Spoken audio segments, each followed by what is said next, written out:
C'est un homme qui vit de la chasse. Il tue des animaux dans la forêt, des sangliers, des cerfs, et il vend leur viande aux gens du village. Ce jour-là, Eporetos a marché longuement.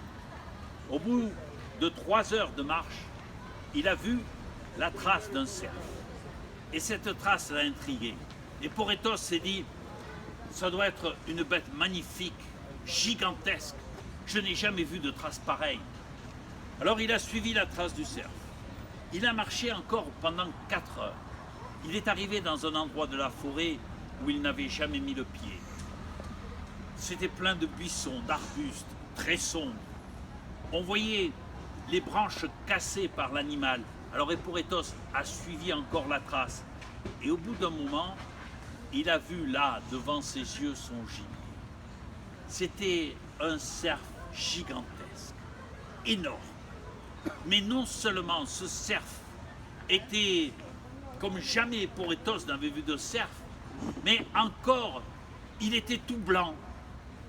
Eporetos restait silencieux, les yeux écarquillés. Il s'est dit, le cerf blanc, il existe vraiment. Les vieux en parlaient dans les veillées le soir, mais je croyais que c'était une légende.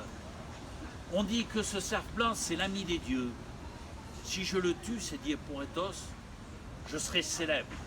On parlera de moi pendant plusieurs générations.